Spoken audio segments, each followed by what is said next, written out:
Projection की definition होगी कि representing an n-dimensional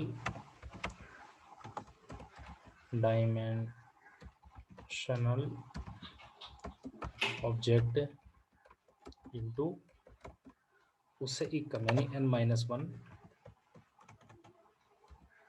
dimensional object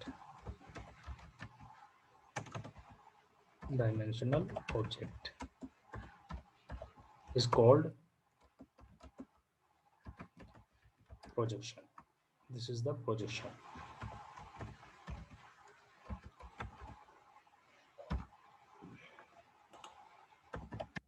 This is called the projection. Okay.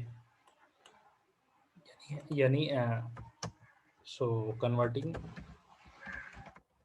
a conversation 3D object into 2D into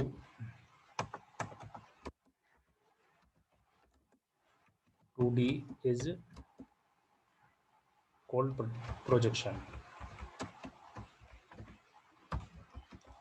तो ये होता है projection. Okay, so I think definition जो है is very much clear to you. Okay, तो this is the definition of projection.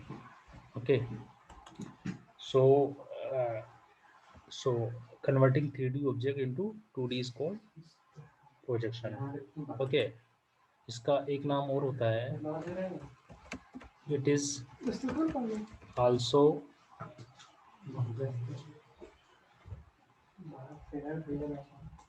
defined as mapping. इसको mapping भी कहा जाता है और एक नाम और होता है and transformation.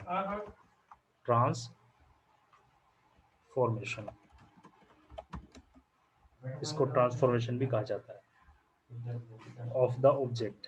In it is also defined as, ये कॉल्ड एज मैपिंग. अगर मैपिंग क्या होता है या ट्रांसफॉर्मेशन क्या होता है, या ट्रांसफॉर्मेशन ऑफ द ऑब्जेक्ट या मैपिंग ऑफ द ऑब्जेक्ट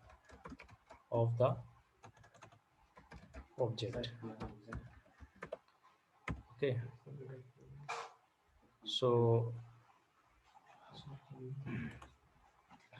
तो इसको कहा जाता है ट्रांसफॉर्मेशन ऑफ द ऑब्जेक्ट को या मैपिंग ऑफ द ऑब्जेक्ट को, what known as the projection. Okay, so I think projection की जो डेफिनेशन है is very much clear to you. Easy definition and समझ में आ गई होगी. ठीक है, क्वेश्चन है आता है 2 मार्क्स में, what you mean by projection, तो ये इतना आपको लिखना है. ओके, प्रोजेक्शन जो है 2 टाइप के होते हैं. ठीक है, so types of projection. Now heading is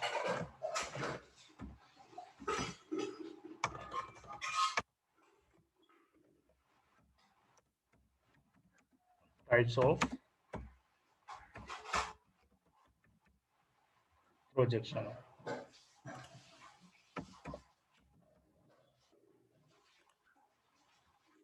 so ये इसकी 2 कैटेगरी होती है. टाइप के कैटेगरी होती है, उसके अंदर भी होते हैं, इसलिए इनको टाइप और कैटेगरी दोनों कह सकते हैं. तो नंबर 1 पैरेलल. ठीक है, पैरेलल प्रोजेक्शन आगे हो जाएगा. नंबर 2 पर्सपेक्टिव, जैसे मैंने बताया था ह्यूमन आई का एग्जांपल, पर्सपेक्टिव. ठीक है, तो there are 2 type of, number 1 parallel, number 2 perspective.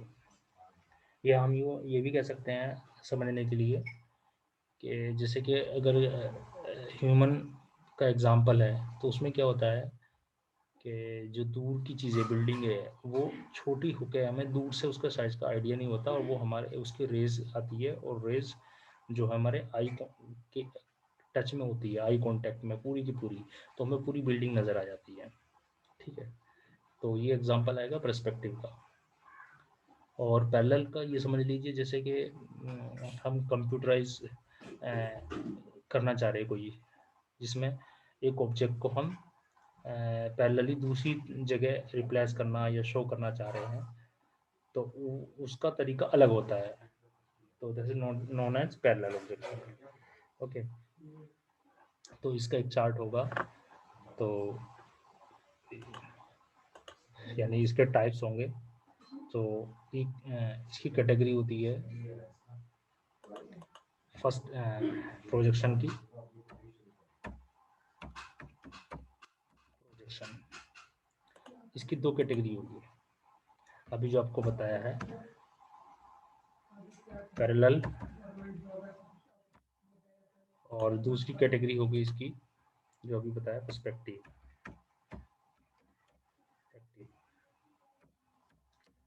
अब इनके भी अलग अलग एग्जाम्पल है, पर्सपेक्टिव के भी एग्जाम्पल होते हैं, जैसे कि इसके अंदर कोई ऑब्जेक्ट ऐसा है, अगर हमें शो कराना है कि 1 पॉइंट में या 2 पॉइंट में या 3 पॉइंट में, क्योंकि 3 डायमेंशन है उसमें, तो 1 पॉइंट या 2 पॉइंट या 3 पॉइंट में इसको शो कराना है, तो इस तरीके से हम इसको बना देते हैं।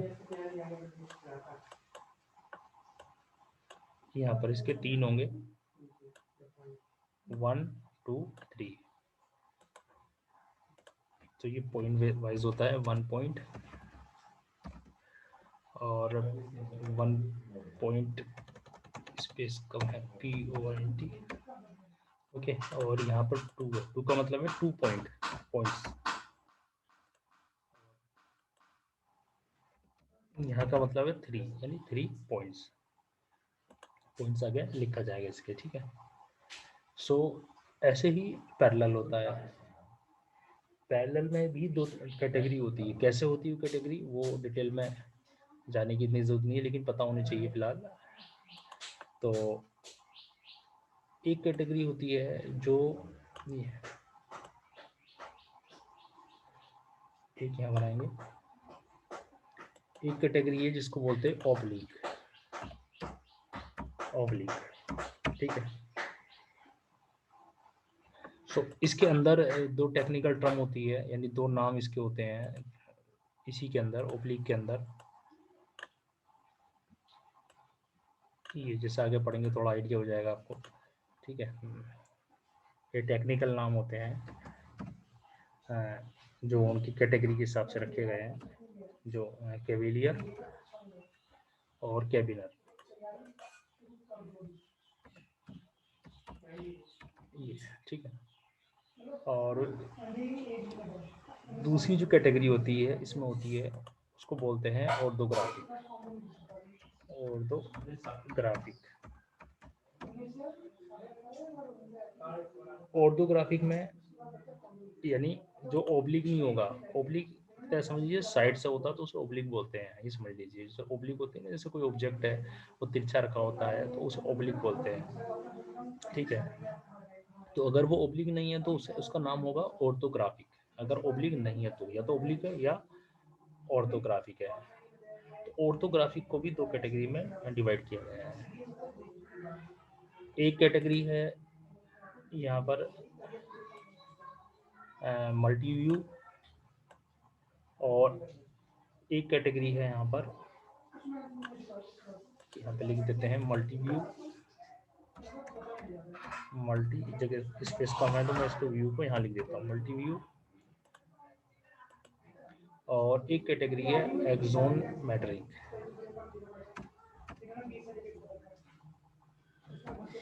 Axonometric view. इसी के अंदर वो आएगा आइसोमेट्रिक, डायमेट्रिक और ट्राइमेट्रिक, वो इसके अंदर कहलाएगा, इसी की ब्रैकेट में लिख सकते हैं, नीचे ऐसे वो इसके, यानी यहाँ पर स्पेस होगा तो यहाँ लिख देते हैं थोड़ा सा वो एक लाइन और, या इसी के अभी ब्रैकेट में लिख देते हैं यहाँ पर इसी, जो आगे की कैटेगरी है आइसोमेट्रिक, डायमेट्रिक, डाई सबके सामने मैट्रिक लगेगा, और ट्राइमेट्रिक,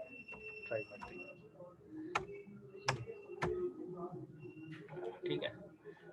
तो प्रोजेक्शन जो है बेसिक चीज़ें पैरेलल पर्सपेक्टिव, इसमें स्टेप क्या आते हैं पॉइंट्स वाले, और इसमें ये यहाँ तक याद होना चाहिए, और तो ग्राफिक जो ओब्लिक नहीं है, ये बात की बात है, ये आपको याद होना चाहिए बस, ठीक है man.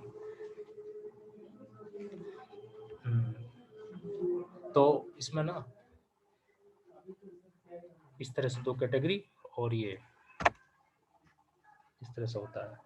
Okay, now we will discuss parallel projection, ठीक है।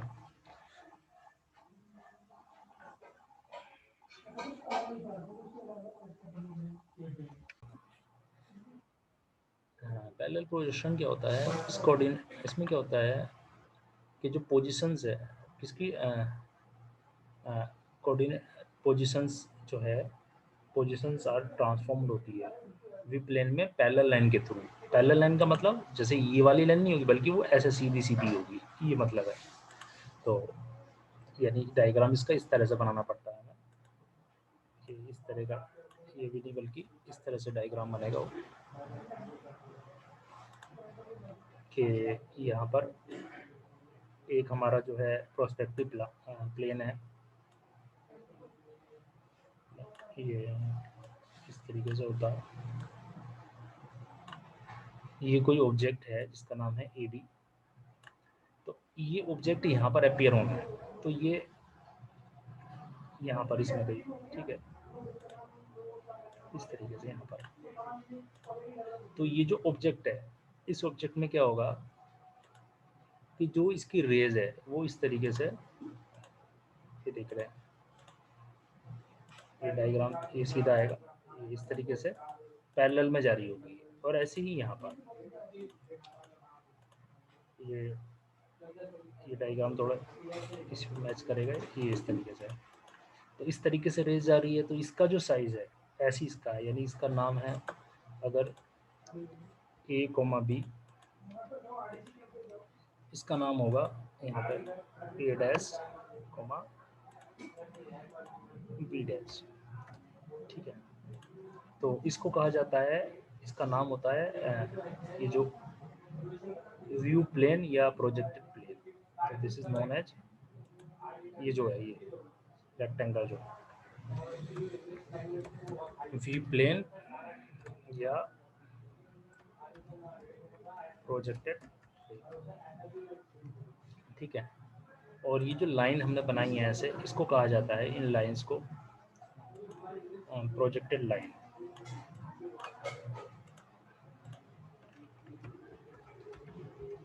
प्रोजेक्टेड लाइन, ठीक है, इनको प्रोजेक्टेड लाइन कहा जाएगा। ओके, तो ये ऑब्जेक्ट ए बी है, तो ये object A dash B dash होगा, और ये इस तरह से। इसमें आप देख पा रहे हैं कि यहाँ जो लाइनिंग है इस तरह की है दरअसल, ये यानी ये जो लाइनिंग है ये, यानी ये जो लाइन है, ये जो गैप है ये इतना है, यहाँ भी गैप सेम है, यहाँ भी गैप सेम है, इस तरीके से आप देख पा रहे हैं, जबकि इस वाले डायग्राम में ऐसा नहीं था। सो इसमें क्या होता है, इसमें जितने भी ये इनफाइनाइट तक भी जाएंगे, तो टिल इनफाइनाइट जो इसके अंदर ये माना जाएगा कि जो रेज है वो इसकी इसी तरीके से सीधी सीधी यहाँ ट्रांसफॉर्म हो रही है, ठीक है। तो जो इसका सेंटर ऑफ प्रोजेक्शन है, इसको सेंटर ऑफ प्रोजेक्शन का मतलब ये जहाँ सेंटर है, तो सेंटर जैसे इसका सेंटर ऑफ प्रोजेक्शन यहाँ पे था, यहाँ पे, ठीक है। लेकिन इसका सेंटर ऑफ प्रोजेक्शन क्या होता है, इनफाइनाइट होता है, इस चीज़ को आप याद रखिए, ये एक लाइन है जो इसमें so centre of TRE of projection is infinite, ठीक है। तो अगर आपसे पूछा जाए कि सेंट्रल ऑफ प्रोजेक्शन इनफाइनाइट किस में होता है, तो आपका आंसर होगा पैरेलल प्रोजेक्शन। कैसे होता है ये मैं आपको समझाने की कोशिश मैंने की है, शायद समझ में आ गया होगा। और इसमें क्या होता है, इसमें इनफाइनाइट नहीं फाइनाइट होता है, क्योंकि फाइनाइट है तभी तो ये कम होते होते यहाँ पर आ गया, वरना इनफाइनाइट होता तो कभी इसे देख ही नहीं पाते, ठीक है। तो centre of projection is infinite, यानी इनफाइनाइट का मतलब ये है कि यहाँ पर कहीं भी जाओगे ना, इनफाइनाइट चले जाइए तब भी सेंटर ऑफ प्रोजेक्शन यानी नहीं आएगा, यानी इस तरह की लाइनें, जैसे ये लाइनें टच हो रही है ऐसे कभी टच ही नहीं होगा, ये मतलब है। आई थिंक आपको क्लियर हो गया होगा ये पॉइंट। ओके, ये पॉइंट इसका जो है इम्पोर्टेंट था। सो इसके अंदर सो ए प्रोजेक्शन, वो मैंने लिख दिया, वैसे वो इसी के अंदर मैं लिखना चाह रहा था। या अब हमसे डेफिनेशन इस फॉर्म में लिखते हैं, in parallel projection COP is as infinite होता COP। ओके, तो आपको क्लियर हो गया। सो द प्रोजेक्शन लाइन, जो इसकी प्रोजेक्शन लाइन है, the projection lines are parallel to each other, जैसे अभी आपको डायग्राम में हमने बताया, ईच अदर। ठीक है, और जो ऑब्जेक्ट है उस जहाँ भी हमें ऑब्जेक्ट यानी कि जिस भी प्लेन पे ऑब्जेक्ट चाहिए तो वहीं तक वो इस तरीके से पैरेलल लाइन होगी। ठीक है ना, ऐसे। तो this is the parallel projection में बस इतना ही होता है। आपको अगर समझ में आया होगा तो आपको इजी लग रहा होगा, अगर नहीं आया होगा तो भी कुछ भी समझ में नहीं आया होगा। ठीक है, सो पर्सपेक्टिव प्रोजेक्शन क्या होता है, उसका एक तरह से रिवर्स होता है। इसमें क्या होता है कि जो रेज है वो ऐसे जा रही है, सेंट्रल प्रोजेक्शन डायरेक्ट कहीं होगा नहीं, बल्कि वो अलग तरीके से ड्रॉ करना पड़ता है। इसमें क्या होता है, जैसे ह्यूमन आइज होती है तो उसमें एक सेंट्रल प्रोजेक्शन होता है, हालांकि कम ज़्यादा हो सकता है, लेकिन होगा, वो इनफाइनाइट नहीं होगा बल्कि फाइनाइट होगा। ठीक है, तो डायग्राम इसका मैं पहले ही बना चुका हूँ, और यहाँ पर इस डायग्राम में एक लाइन ऐड करनी थी मुझे, ये इसमें जैसे उसमें ऐड किया है ऐसे इसमें भी एक हमें ऐड करना है इस तरीके से। ठीक है, ठीक है, व्यू प्लेन बना दिया, या प्रोजेक्ट प्लेन हमने यहाँ पे बना दिया। ठीक है, तो इसमें क्या होगा, इसमें ये होगा जो रेज आएंगी वो रेज की फॉर्म में होंगी, रेज की फॉर्म में होगी, और जो इसके अंदर जो है एक COP होगा। ठीक है, सो इसको कहा जाएगा, इसकी डेफिनेशन होगी the projection is said to be perspective projection if, अगर जो बस डेफिनेशन इजी है इसकी, जो COP है, COP अभी आपको पता, central projection is at finite distance from the projected plane, यानी जहाँ से देखना है प्रोजेक्टेड प्लेन। ठीक है, so human eye visualization, human eye visualization, human eye visualization system जो होता है, system is work on perspective projection, इस पर ये वर्क करता है, पर्सपेक्टिव प्रोजेक्शन पर वर्क करता है।